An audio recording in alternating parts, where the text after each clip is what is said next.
It's been fine. Streaming on the side, just watching it, and we're still dead on YouTube. Uh-oh. Okay. My YouTube dropped the last episode. Now. Yeah, Zoom froze for a bit too. Looks like it's starting to come back now. So we're on Twitch. Yeah, Wide World Retro says Twitch is back. Yeah, I got a green light now, so I guess it came back. But yeah, Twitch might be, but YouTube too for a bit. It's a solar outburst. Stream ended on YouTube. So do you have to do something to restart it, Mark? Or heck if I know. As far as I can tell, I'm still broadcasting. Yeah, you're not. I mean, they're all saying Twitch is running again. So you know what? YouTube probably going to restart a new. Yeah. Yeah. YouTube probably restarted a whole new stream. Probably got to get reloaded. Well, so you're gonna do the intro again? Yeah, that was a great rehearsal. We're gonna start from the top. Now we'll do it for real this time.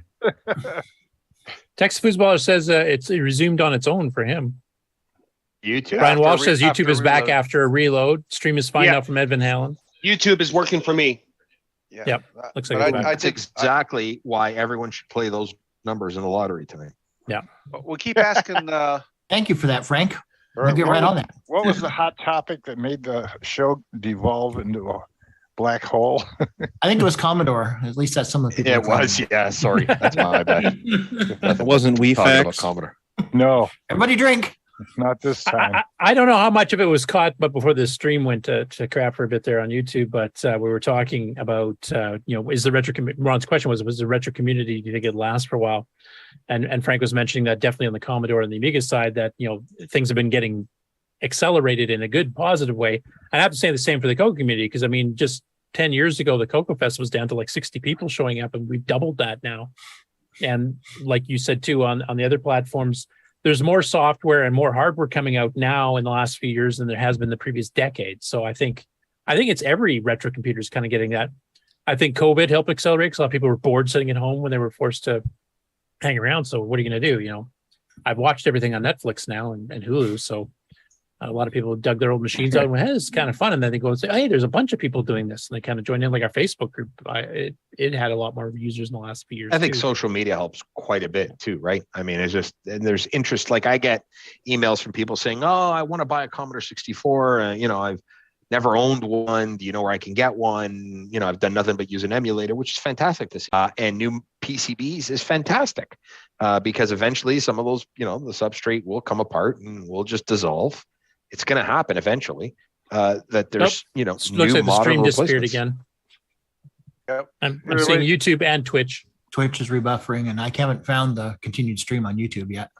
Yeah. I can't find it either. I went to 0. Local recording. Hopefully you have it. Yes. No. It's obviously not just a network problem though, because this is running fine. Unless you're seeing buffering on your end there, Mark. We're not seeing any here. No, right now Zoom sounds fine. Although earlier I did lose. I haven't seen any problem with Zoom at all. Not once. No. Yep, Okay. you guys are back. You know what? It may be Restream having the issue because I'm beginning to think it is because it's affecting YouTube and Twitch and Facebook, but not Zoom. Yeah, and that's pointing to Restream. I've got Zoom running on a whole separate computer, which is what I'm talking on, and I haven't lost that. So yeah. Yeah, well, Texas Foosball suggests turn your torrents off. Yeah, exactly. Yeah. Oh man, let me turn that off right now. I'm just backing up all those cracked C64 games you did back in the day. Yeah. The other thing I was going to talk about was because I'm dropping frames CRT. now. CRTs are getting hard to find. If you wanted to go retro with your, 486, Right. you're just not finding them anymore. And finding the parts as well. Yeah. So one of our showpieces that we like to take to shows is our SX64, which is, Curtis has seen it. It is like 100% factory stock, brand new, from a lot of work that was put and a lot of money that was spent in getting it back to, 100% stock condition. No scratches, no, sorry? What is it? You just gave me a number. but you didn't say The what it is. SX64 was the portable version of the Commodore 64. Oh, okay. It's got a I little have little color screen, and we spent a ton of money. We got like professional body work done to it to fix any dent scratches, but it took almost 16 months, 14 or 16 months, something like that, for us to find a flyback for it.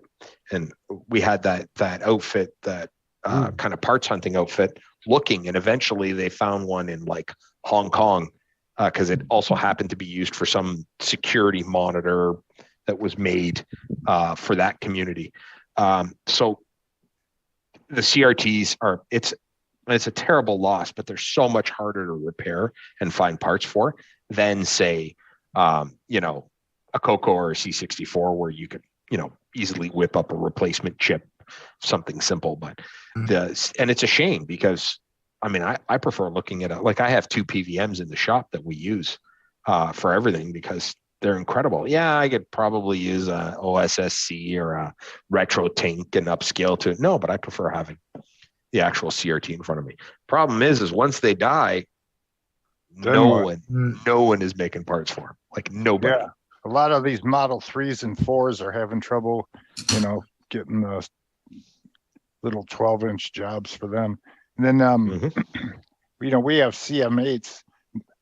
They don't have any door anymore, usually. Yeah, and, a lot of Commodore monitors are the same thing. Yeah, and the ones with the door have such a much better picture on them. Do you ever notice that? No, I guess not.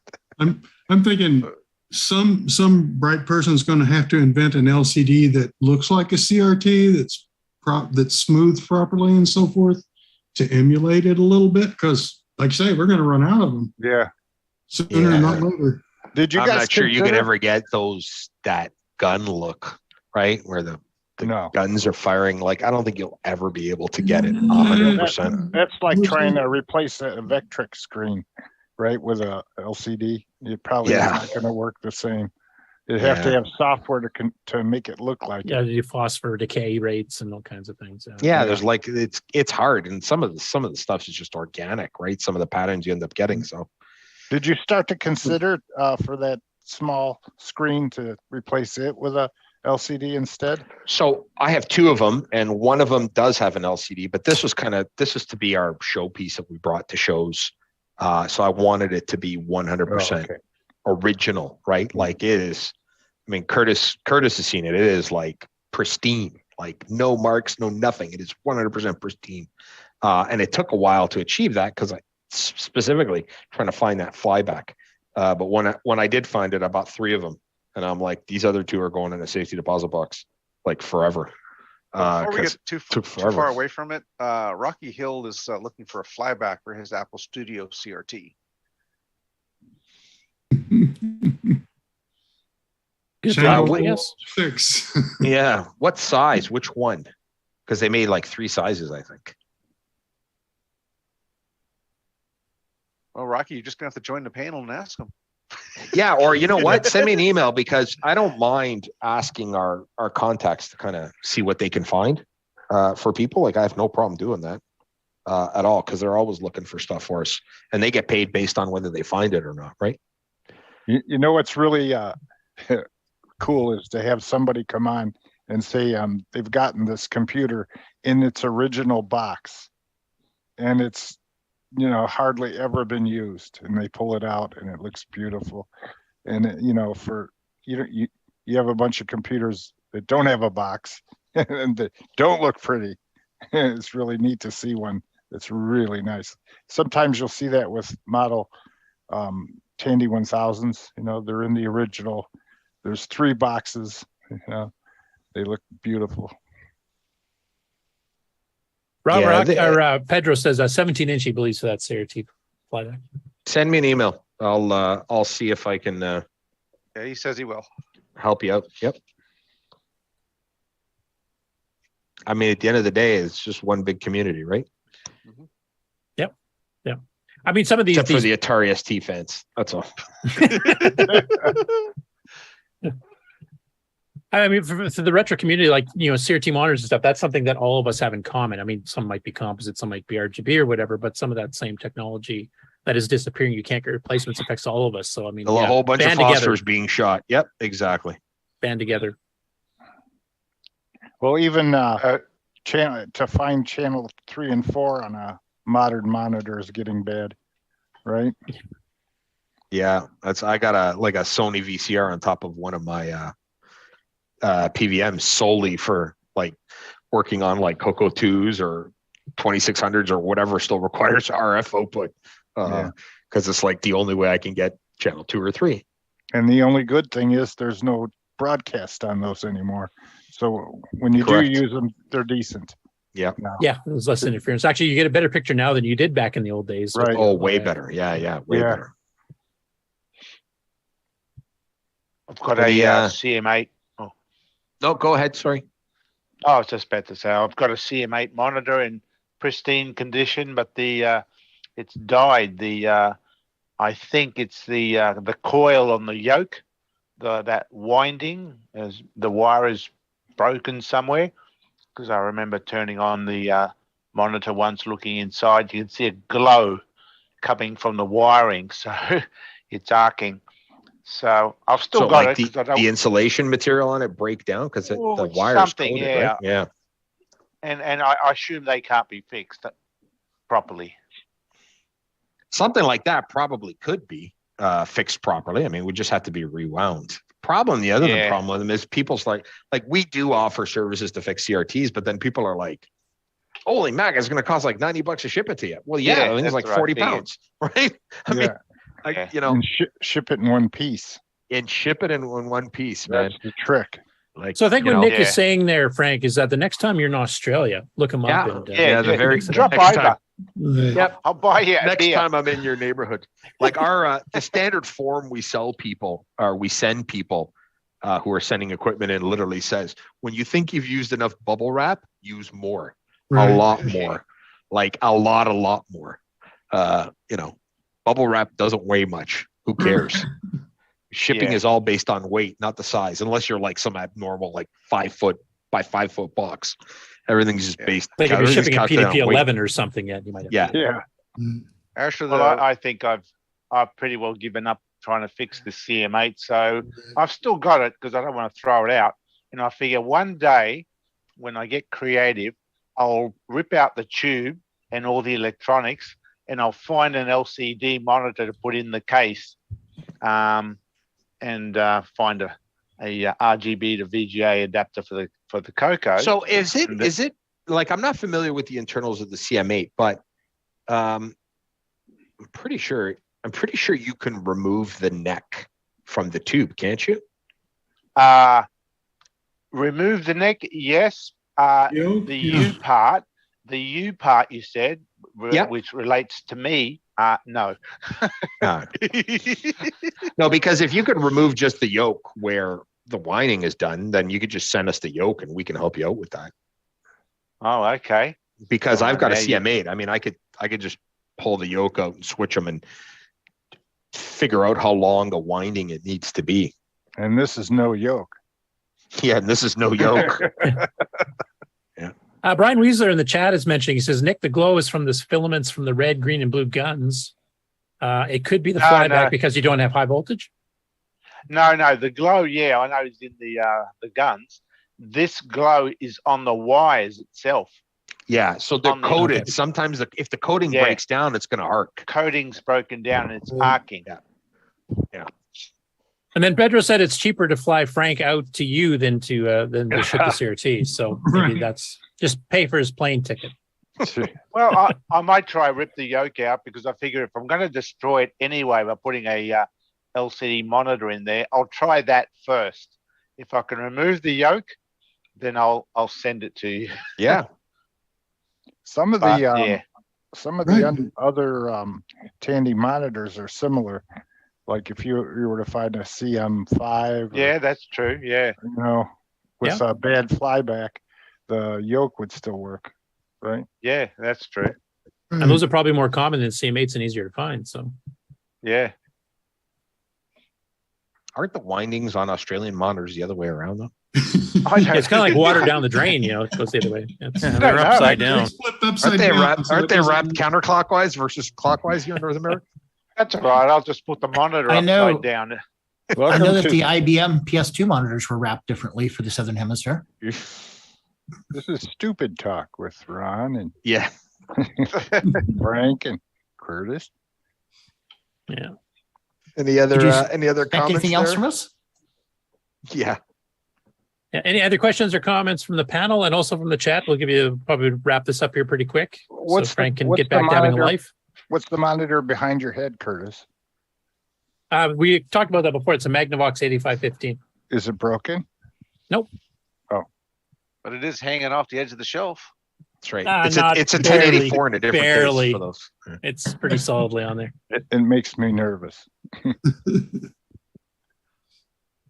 There's a lot of other reasons of stuff in this room to be nervous of. That's not one of them.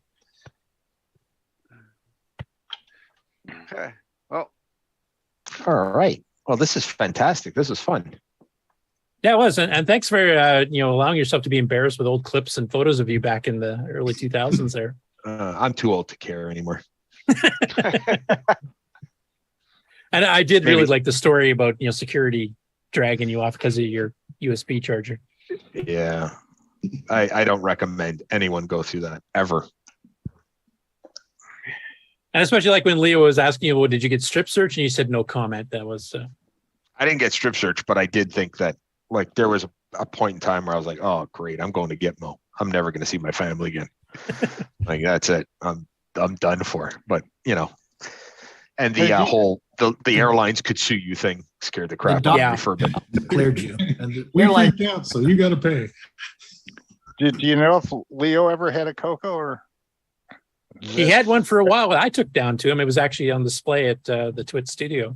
Yeah, Oh, I don't yeah? know if he was an Apple guy through and Yeah. through when he was younger. Oh, okay. Atari originally, he was an 8-bit Atari first. Yeah. And then Apple II, and he ran hard with that. yeah, And he ran hard with the Mac after that as well. Yeah, but I don't think, apart from later on, I don't think in his younger days he had a Coco. I mean, Yeah. his younger days was like an abacus, chisel, and rock. But Yeah, he's apart from that- he's getting officially close to retirement age here pretty quick. I think he's 60. Is he 62, 63? His birthday's the same as mine. I do know that. Oh, he's got to. No, I think he's probably 67 now. Well, I'm 68, Oh, maybe. Yeah, I think He's born in the past. 50s, if what I remember. 54, 53, 2. I don't remember exactly. Yeah, Well, he'll never see this then. We're safe. I've tried encouraging him a few times actually, but I haven't even actually. I'm gonna offered to when have this him is on done, I'm gonna ping him on Facebook and send him a link. Oh, geez. here. But when he was collecting all those retro machines, because he had old pets and a bunch of stuff that was all donated to him when he had the bigger studio, he had the Coco was actually in there. The Coco 3. I actually wrote a real program that drew the Twit logo and did some animated palette stuff that could show off. And if we still had the original Justin TV, that video, Burke actually posted it up on there. But when Justin sold out and became Twitch, they pulled everything off. I totally forgot about it, so it was too late. By the time I realized I don't have that anymore. I think I have a picture of it somewhere. I had it on Google Plus, which of course that's gone now too. Don't ever trust the cloud, folks. That's what I'm trying to tell you. That's the problem. We all trusted it a bit too much. Yeah. That's why I'm keeping everything. I do have the on a program floppy still, disk. though. I did find it when I was going through these old floppies here, so maybe I'll post it up on the archive at some point. I must say though, I did learn a bunch of stuff from when it was screensavers or, Yeah. The Yeah, the show old was Tech good. TV was good. It was great. It was until Paul Allen sold it, and then Yeah. everything went sideways. Then TV execs started being in charge of it, and that was the problem. Luckily, Tech TV was owned by 3 entities: Paul Allen, Rogers Communication, and I'm trying to remember the parent company of the How To Network in Australia.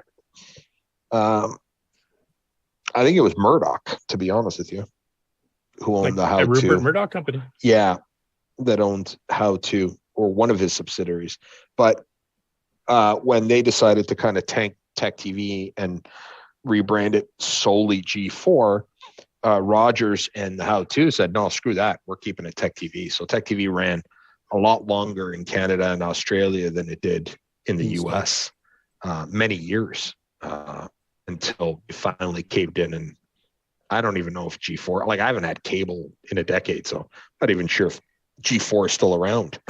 But at least Tech TV kept its identity here in Australia for a long time. Well, they didn't keep it in Australia, but the How To Network essentially bought everything, all the programming. Do you know what G4 stood for? No idea. Power Mac G? No, I'm just kidding. It was a primarily gaming network is what it was. I was really irritated when they merged with Tech TV and promptly discontinued all of the tech stuff. Mm-hmm. Well, that was their idea. They wanted the subscriber base, right? The cable subscriber base. That's really all they wanted. But it was like, oh, don't worry, we're just moving here. But see, that's why we kept shows like Call for Help and later on Lab at Leo going here, because CRTC in Canada requires that a certain percentage of the content be Canadian content, right? So it was like, hell, this is the most popular show that we had. So we're not rebranding G4. We're going to keep it Tech TV, and we're going to start doing the show here, which would qualify for the Canadian content rule. Yeah, but the actual G4 satellite channel doesn't exist anymore. I think there's something just recently come back as a streaming platform, but the original G4 over conventional cable and satellite television doesn't exist anymore. I think it became something else. Jason, your brother Ken here saying G4 came back on YouTube and just died. Oh, well, he's even more up to date then. Well, that's some good news for today. I haven't had cable for like over a decade, so it's quite the drama. Google the new G4, and I think G4 became Esquire Network or something, and then I lost track after that. Esquire, all right. Yeah, James Diffendafer in the chat says Tech TV was awesome, but I hated G4. G4, I didn't mind the first year when they still had a little bit of the old tech stuff. But once it started going into stupid crap, it was just once they brought like Kevin Pereira, I liked, but and I got to know him later on. But once they went down that Attack of the Show road, it was just like, you guys are garbage. Killing this. Yeah, totally killing this. So, yep. Great. Well, I've had a fantastic time. Unless anyone has got any other burning, probing questions. I don't. I asked everything I wanted to ask. There's meds for that burning question. Yes, there is. I was waiting for someone. There's a cream you can apply. As long as you didn't say sorry, I couldn't help it. You walked that one right out there. I did. I opened the door wide open and said, "Come on in." Okay. David. I think that's it for questions. I don't see any questions in the chat. Rest of the show, the other 3 hours of the show. Yeah. Anyway, thanks a lot for coming on, Frank, and thanks for, like I said, absolutely, and thank allowing you. yourself to be embarrassed. I have no problem, and thank you very much to the CoCo community. You guys have been fantastic in supporting us, Frank. And I would like to say thank you for supporting the communities, because you certainly give a good service to everyone. Gladly, anytime. And I look forward to seeing you at a Cocoa Fest rather than a truck stop. Yeah. One that we couldn't even get something to drink at because there was like a leak everywhere. Yeah, that was fun. Enjoy the rest of your day, guys. Okay. All right, later, sir. Bye.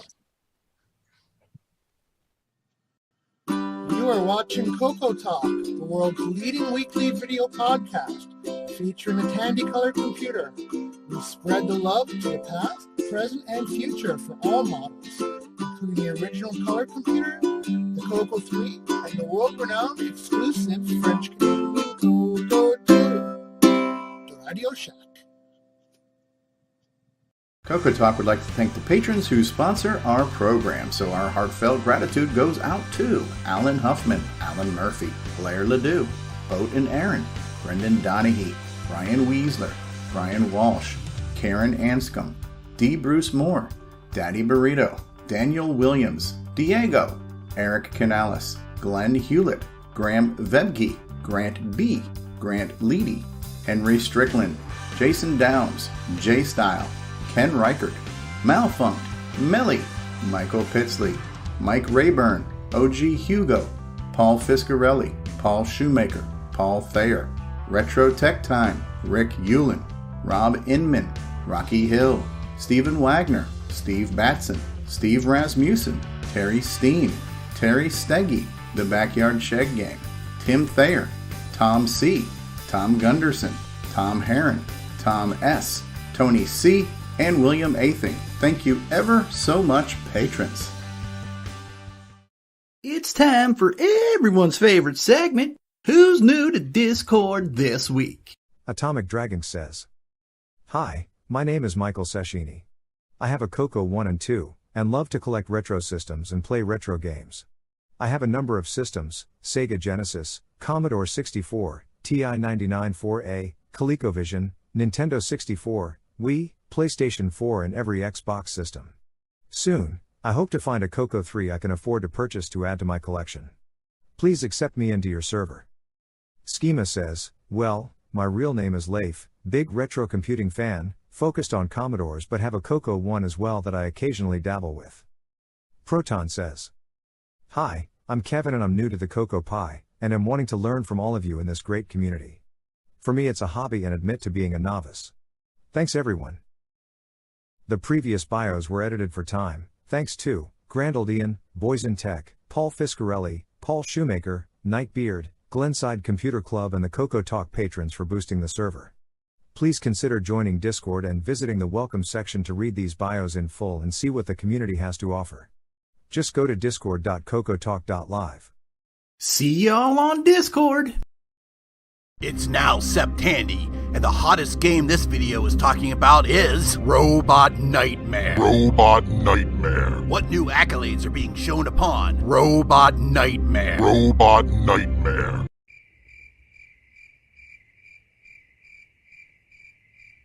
Celebrate Septandy by getting your copy of Robot Nightmare. Robot Nightmare. Get it today at kenscococorner.itch.io.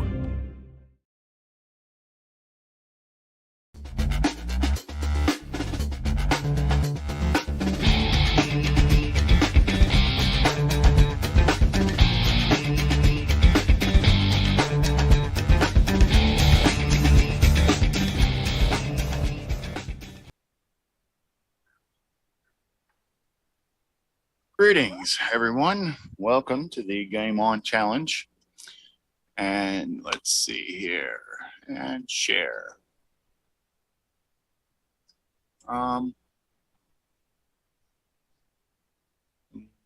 It should have only... Yeah, there it goes. And this week, or these previous 2 weeks, we played Firecopter and Glove. And with Firecopter, we had 16 pilots. And in 16th place, we had Exile in Paradise with 12,880. 15th place, we had Pedro Pena with 30,900. 14th place, Mr. Dave 6309 with 33,540. 13th place, Mark B with 45,070. 12th place, we had Sloopy with 45,080. Damn, what am I doing? 10 points. Yeah, what am I doing that's so funny? I mean, I know I'm funny looking, but you can't see me. 11th place, Rich N with 47,020. 10th place, we had Coco Man, who actually used real hardware on the live show, with 53,450. 9th place, we had Ed Rhodes at 55,050. 8th place, we had Canadian Retro Things with 57,660. 7th place, we had Jim Rye at 60,990. 6th place, we had Sabhead with 61,050. 5th place, we had Shenley with 62,070. 4th place, we had Paul Shoemaker at 67,400. 3rd place, we had Eric Omont with 81,150. 2nd place, we had Brian Walsh with 85,580. And the number one pilot is, I guess this isn't going to be much of a surprise, Buck Owens with 85,810. CoCoTALK. Thanks salute for playing. Buck Owen. And we also hang on. Buck Owen salute. Matt, go ahead. Woohoo!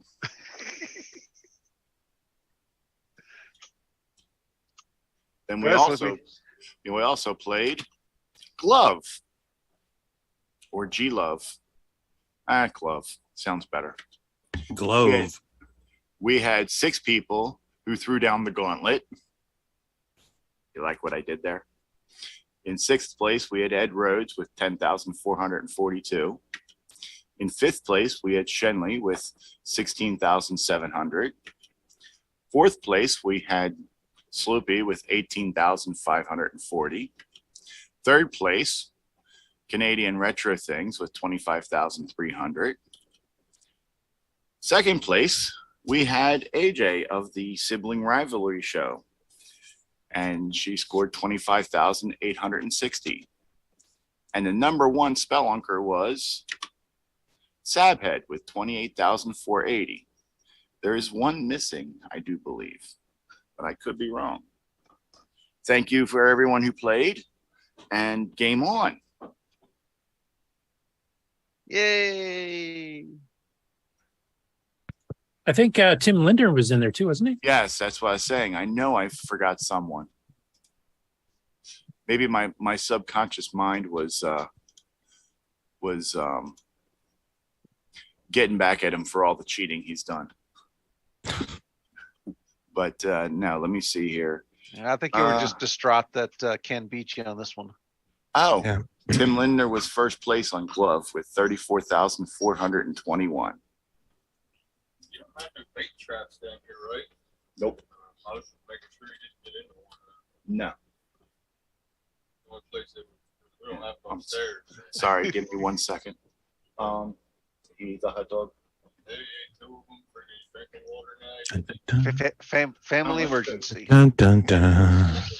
I was just playing Firecopter here during the segment, and I got 76,050. Yeah. Just towards the end of the interview. Just so you know, Right. it's All right. a fun game. Okay.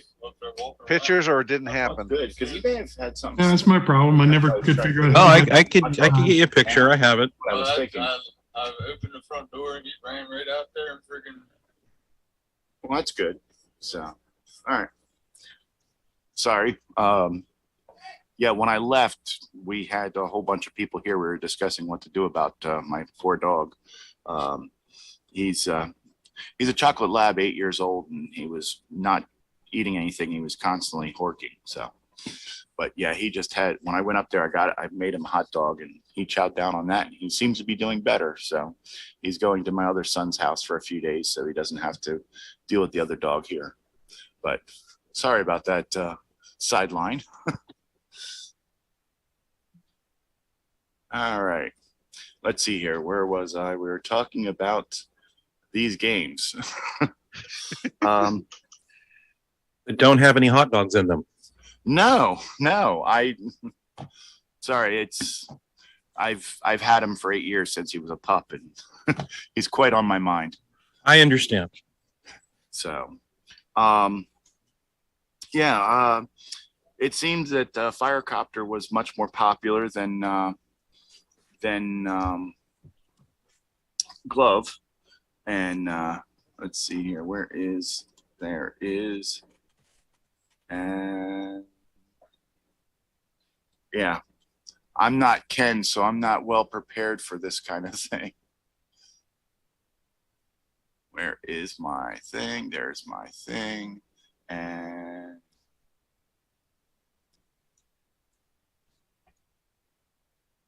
so, oh, and I put my proof in the Game On Challenge channel on the Discord server there, Mark. So just for the sake of proving it. Okay. Not that it counts. And where is this? Oh, that's page 12 and 14, 15, 16. So yeah, I found Firecopter pretty good, but for such an early game, it really did the 3D pretty good as far as like the calculating the isometric. Really did well on that. Yeah. Actually, here is a from the Adventure International catalog. Here it was. I don't know the year that it was released. I'm sure 1982. Curtis knows this off the top of his head. Curtis knew it off the top of his head before you even got the sentence out. Well, the thing is, I'm the one who sent this to Ken to forward to you. Yeah, So. I was gonna say, because this was from Curtis on Curtis's website. So, but it was exclusive to the Coco. Most of the stuff Adventure International sold, like you see, Rearguard Below, which we eventually did get a Coco version, wasn't out at this time, but they made for the Apple, the Atari, the TRS-80, later on the PC, etc. But they had a few exclusives for some of the platforms as well. And Firecopter was exclusive to the color computer, and programmed by, of course, Dale Lear, who also did Double Back, so and one of his best friends. And one thing I did notice is that it had very good 3D imaging for its time, because you saw a few programs back that early with 3D effects, but they didn't really take them into consideration. They were more of a visual thing as opposed to a part of the game where you would actually be moving in 3D space like this.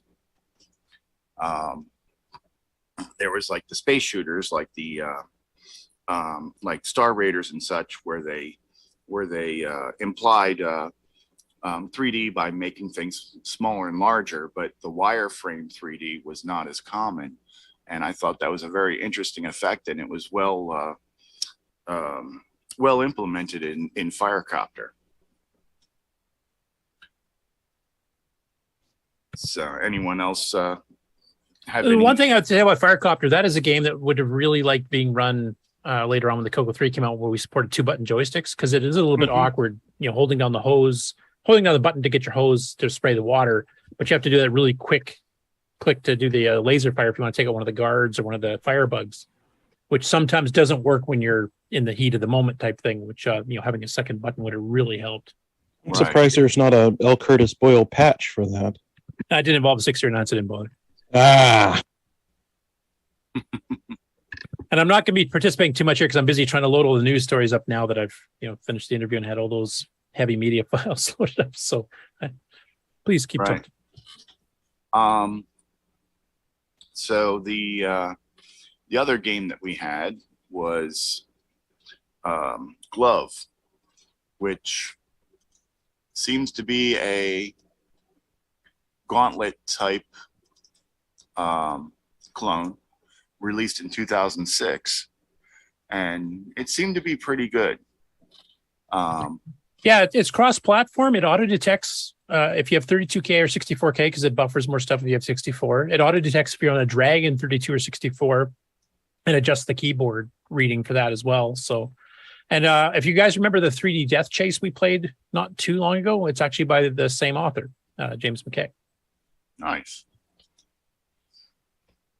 Any other thing to lend to us while you're not paying attention and queuing up the news? Well, it's a multiplayer simultaneous game.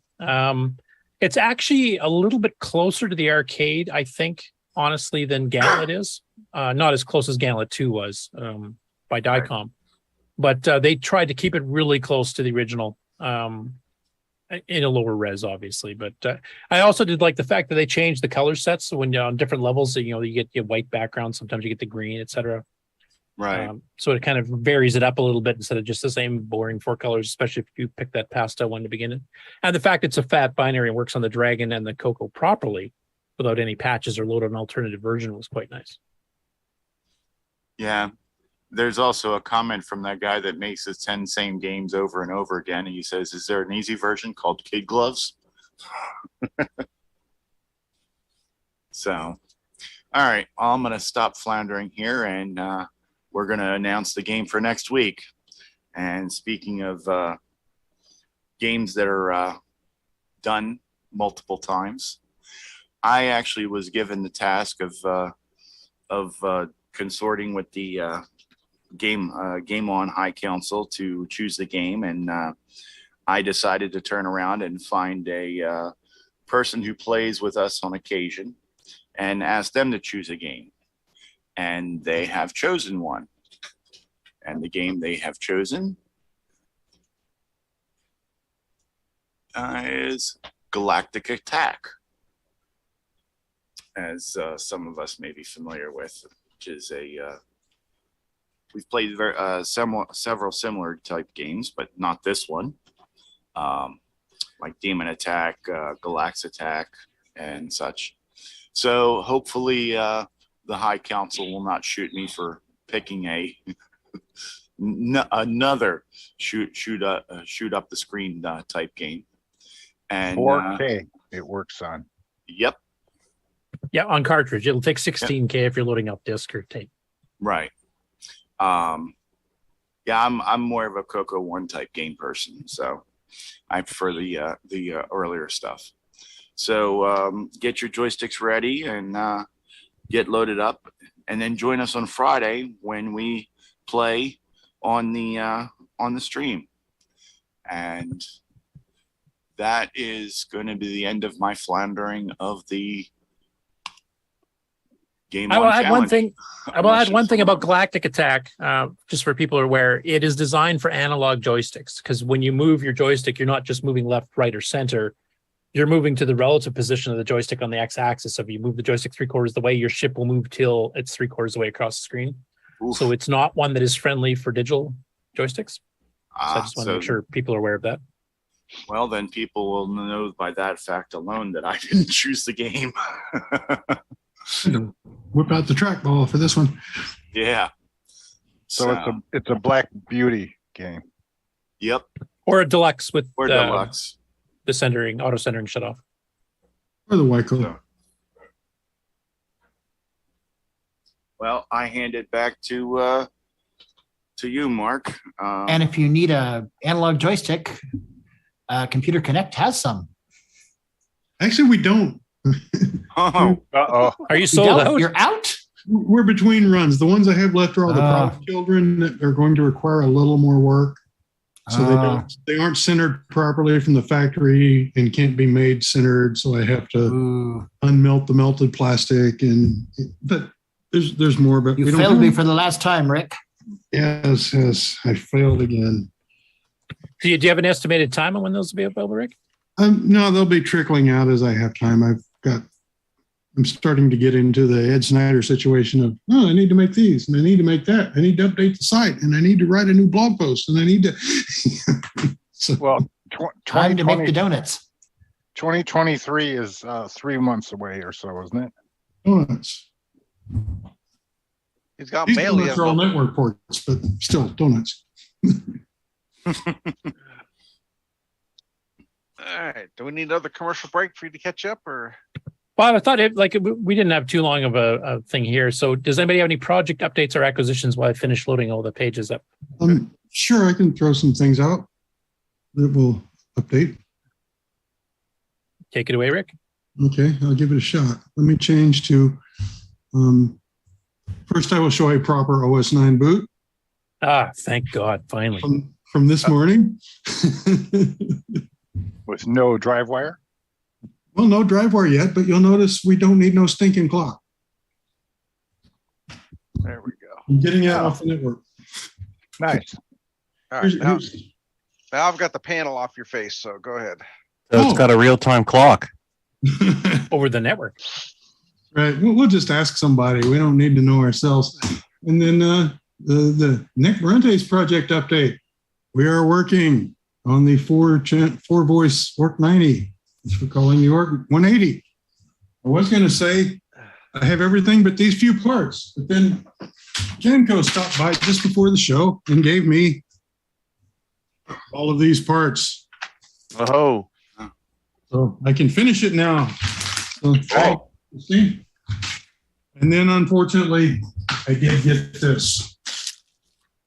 This is a heater blend door for a 20 teens Camaro. Google that on YouTube sometime if you want to see a hard break. I'm going to have to install that thing. So you got to take the dash down to nothing.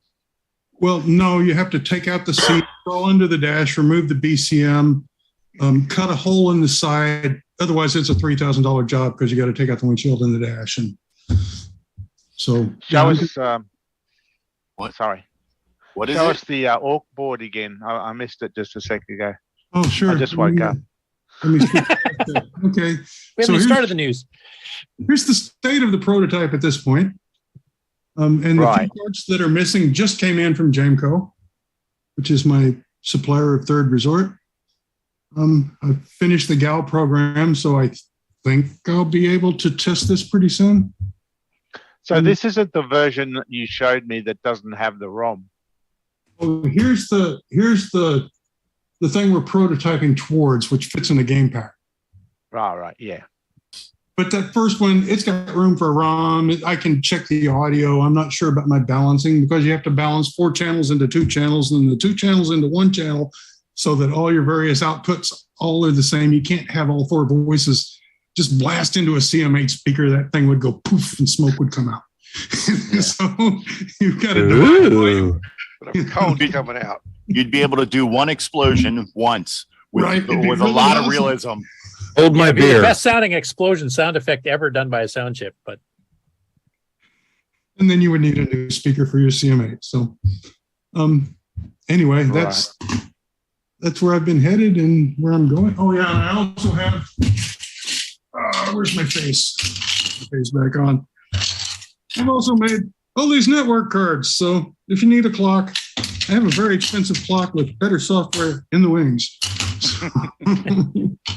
Yeah. Nice. so all the bugs with the various CoCos have been ironed out now, basically. Not yet. I think what we need is a faster GAL chip for the Protector 3. So that's the back-ordered thing that I've been given the over-under dates on. That will probably make up for that extra chip that the Protector has that's kind of getting us out of sync. And then I still haven't figured out what to do about the 86 CoCo 6309 running 6309 nitrous because it works with 6809 nitrous. So I'd kind of need to know what specifically might, and I have no idea. Yeah, that's the odd one. All the others in common is the protector board. No. But the one Is it with speed because of native mode? Because I mean, 609 nitrous is running a lot of instructions faster than. That's got to be. There's something with the 86 gimme versus native mode that the 86 gimme in not native mode nitrous, because all you have to do is run not native the 6809 nitrous and it works. And 6309 nitrous and it fails. But now this and is only on the 86, it works on the 87. But yes, and on the 87 gimme and 6309, you're gold. So there's something weird, some tiny little thing, but I don't have one, so I can't really pick at it too hard. I'm going to have to. I made a 6809. I made an 86 gimme with a 6309, and it doesn't run nitrous reliably at all. So it's not a very. Oh, good, even without the network. right? Just the Tandy 512K, old gimme, new 6309. It'll run till it doesn't. And then it'll boot if it wants to. And then, You said you have a Tandy original memory upgrade in there, though? I've got 2 Tandys, the 2 AXX numbers. I've got a disto. And I was wondering, are you running like the older 150 nanosecond chips that some of them had, which did have problems with the speed? It's been around the block. Because I know some of the upgrades later on put 120s that solved some of those timing problems, Yeah, even on the original pre-609. Exactly. Yeah. No, I've tried 150s and 120s and a PP and a disto and both Tandys. And I just, we move timings around so much, and you'd think I would have stumbled across something that worked by now, and I just haven't. But we're still going with that. So yeah, there's still the 2 specific hardware combinations that don't work yet, but don't give up. We haven't. But for everyone else, I guess we could use a few out there so people will. Has anybody tried it with a Gimme X yet? Nope. Again, a thing I don't have. But I'd sure like one. You want an engineering sample there, Curtis? I bet you don't have time to mess with it, but. Yeah, that's the one thing. I don't want you to like send out hardware that I can't touch for a year type thing. So. Right, because I'll probably have a different one by then. So. Which, yeah, we're looking at things like, trying to work in a boot ROM and some other things like that. But first, we got to get it couple units sold. And, you know, but yeah, the boot ROM would look like this. And so far we are in on that thing. So anyway. Yay, diskless workstations. I do like the real-time clock thing though, so maybe I should force time. Well, yeah, and if I can get this working, I mean, here's my newest idea for the we got rid of the serial port since you can't buy the dang things, and I've stuck a ROM in its place, and focus, think, and it still neatly fits in a ROM pack. And if I can get the ROM figured out, and Henry gets his boot code figured out, maybe not next Coco Fest, but the one after that, you won't need anything but stick this in the side of your Coco and no multi-pack, and away you go. Cool. Definitely progress being made, which is good to see. Yeah, I'm glad that I went the easy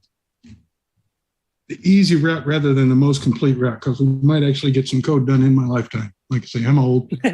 How big a ROM will that hold? This is just a 2K to fit slot where the disk basic ROM is. Okay. That's exactly what it's going to do. And then I'm actually working on a more complex triple layer where you have the disk basic ROM, and then you have the registers from the network chip. And so when you boot, CART triggers the disk basic ROM, but then CART is switched to the interrupt, and then the network chip switches its IO to where the disk basic ROM was. So this is all in RAM now. You've got 16K of Ethernet in RAM that you don't have to transfer into RAM and out of RAM. You can just work on it from the chip on the bus. Cool. So that will get us some decent games and stuff, because you don't have the 8-bit, just the whole, okay, I've got to take this 2K and put it over here before I can do anything with it. Then I can do something with it. Then I can take the 2K and put it back out over here, and I can send it to somebody. No, just work on what you need to change in your little block, and you're done.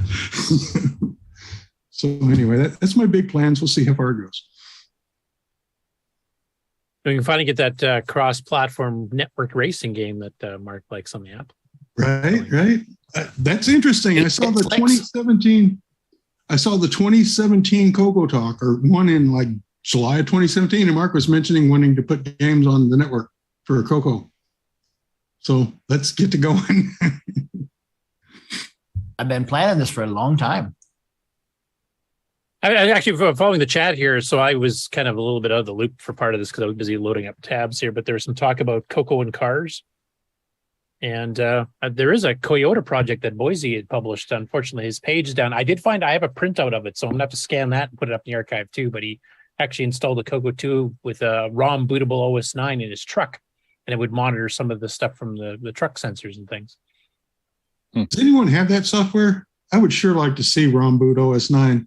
It was available. Well, Boise definitely had it because he made it for that project in particular. Right. And so Boise would be probably the one to contact. I should mention publicly here, we are going to be doing further episodes of the 30th anniversary of Nitrous 9, because we only covered the first 10 years on the first one. So I've been contacted with Boise, and we're going to do a part 2 probably in October sometime. Now, Boise's not available on weekends, so we might have to record this in the evening on a weekday, but I do want it to be live so people could ask questions. But we're going to go through, like, when we pass it to him as an open source project and they start doing development tools, and this predates LWASM and stuff, but kind of go through that history, and then do a third one where a whole bunch of community people like Tormod and David Ladd's mentioned there, Tim Linder's mentioned in there. There's a whole bunch of people, Robert Galt and a bunch of others that started contributing kind of the third phase. And we'll go up till ease of use. We have done enough ease of use separately, so I'm not going to include that in this. I'll save the ease of use until 1.0.0 is released before the end of the year. So we'll just make that as a kind of a promo thing. But there will be 2 more episodes coming, probably October sometime, and probably November for the third one, which will kind of cover the up till 2016, 2017 era. And then by the end of the year, we'll have the release of version 1, and we can kind of go through that. Then that's one Rick wants, because it has the fixes for the menu handling and multi-view. So I did want to mention that we are currently figuring out who's going to be on when. We got to figure out what specific day to do it. We'll try to give you guys as much lead time as possible so you guys can come in live and ask questions. Sloopy, you had something? Yeah. I got a couple acquisitions from VCF Midwest. First one. Oh, a later model Coco 1. Yeah, it was pretty dirty when I got it. It's actually been cleaned twice since then, but it's been abused. If you can see the keys, a lot of them are pushed down and don't come back up unless you crunchy convince them. And that case isn't And it's black. well worn. You can see how much the wrist area has been worn down to the white plastic. Yeah. And the door flap is stuck up. And That's what she reset said. Button. The reset button is It's feedback. non-existent. Yeah. I got this for $20. I can tell you what's today available Switch will fit that. Does it turn on? I have not tested it. Quite What's the honestly. serial number? Let's see here. Hashtag rhetorical question. Thanks, Yes. Jason. Hey, it's a 3004, not a 3004A. Oh, it's not Canadian then. No. Yeah, I mean, I actually got it because I got a Coco one at Coco Fest that had a few problems, and that's more for parts than anything else because I've got that one and another one that needs to be fixed. So, and the case is well loved, obviously. The other thing of Coco interest that I got at DCF Midwest. SDC. An SDC. Yep. In case. So someone was selling SDCs at VCF Midwest. They had 3 used ones. And I said, please, can I have one? And they said, sure. And I got one of the 3. And it was funny because there was a couple people when Frank was on. That's why I asked. I said that people were looking for him because people were asking, "Hey, do you know anyone who's selling them?" And I'm like, "No, not that I know of here." But I did mention that he's selling them new, and that he has them in stock. So Yeah, and he was planning on being at VCF, but because of the family emergency, he wasn't able to make it. right, I didn't know that he was supposed to be there. Otherwise, I would have mentioned that because at that point I didn't know that he was supposed to be there and wasn't. But I did mention that he did have them and had them in stock ready for shipping. And people actually offered to buy it from me, and I was like, no, I can't really do that. And I was like shocked because one person actually offered me $150 for it. Ooh, holy cow! Yeah. And I was like, well, $72 at Retro Rewind, folks. Yeah. I said, you can buy it with case online for like 80 to 100. So they're like, well, I don't like waiting for things. Well, I'm sorry. If I had another one, I would. Well, just tell them to come to Coco Fest now. I guess if you're still in contact with them, because Frank is planning on being there, and he'll have them in stock there too. So, no, it was just someone that was walking by that I talked to a little bit because I had the my Coco set up there. And did you didn't have to catch their name because obviously it's somebody that's not a regular. No, I didn't, because they basically didn't really talk to me a whole lot. They just said they saw that I had 2 of them because I had my original one and then I had gotten that one, and they were just stacked on each other, and they were asking me if I was selling it, and I was like, unfortunately, no, I just got that. And they were like, well, who was selling them? And I said, well, it was someone had 3 used ones, and they had already sold them all. And I actually got it from the person that bought them. So I don't even know who was selling them. So. By the way, Frank said after hearing that offer for up to $150 for it, he says it's time to increase our prices. Yeah. Well, nice let me going. let me put it this way. I was seriously considering actually letting it go for that much because I figured for that you could buy two new ones. two of them. But the only reason why I kept it is because I wanted one of each of the three major made ones. The one from Zipster, one from Retro Rewind, and the other one made by what's his name? Tech? Yeah, Boyce Tech. And so now I have one of each. So what's that? Coco SDCs? Yes. Yeah. Well, there is a fourth one. There's the one made by Darren. Darren himself, yeah, the really early ones. Well, there was only 40 of those, though. I'll sell you mine for 200. 200 Australian. What? That's like yeah, that's only be about Australian? 120 bucks there. So 200 Australian, 50. All right, I got $50 for you. And then $50 to ship it. 50. Oh, that's probably more like 100. Wish, yeah. So yeah, Karen's mentioning the chat. He says he has a Darren one. yeah. So I got a couple other things, but nothing that was Coco related.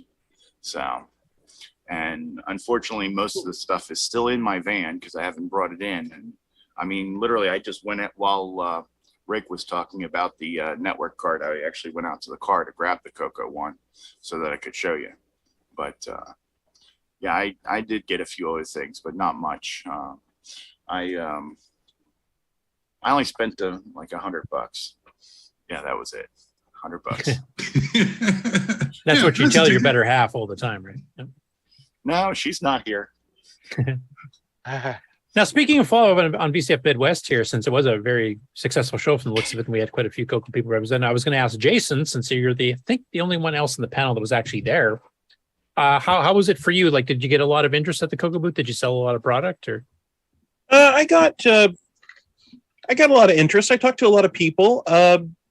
I didn't bring a lot of stuff. I mean, all the switcheroos I bought, I sold out of. The other thing I had a lot of was the Apple IIgs SCART cables, and I did sell out of those right before I left. And I think I even sold some drive wire cables. But a lot of people interested in the Coco, or a lot of people. Oh, I remember those, or I had one of those. But so I think I did more chatting than selling, but I still had a great time. Okay, because I'd asked Ken Waters, Canadian Retro Things, about it, and he said it was not as much interest as he was expecting, I guess, compared to maybe some of the other machines. I mean, obviously, the Commodores and the Guitars would be more popular, but he thought there was a little bit less interest, except for people that already had Cocos. Like I was asking specifically, how many people that are new to the Coco were coming up and asking questions about it versus, the people that already are in the community and just looking for some hardware. That's because he was so busy off talking to other people and singing and having fun. But the best part of VCF Midwest was when I got home. I came home and there was a package on my desk. And that package contained this. Oh, yes. It sold all 4 copies of those at VCF also. Had limited copies, 4 limited copies. And I'm sure Ken's out there listening. May I suggest a name change for the game? How about Deja Vu Nightmare? Because there's like 11 different types of this game already out there. I think there were 10, and that's the 11th, so it goes to 11. Oh, yeah. Ken mentioned it goes to 11. Or he could make another one that's very similar and call that Deja Vu Nightmare. Yeah. So another sequel. That's where you avoid robots on the road on your way to VCF. And especially the ones sitting on a couch. Did China make a car out of a couch? We could drive that. Yeah.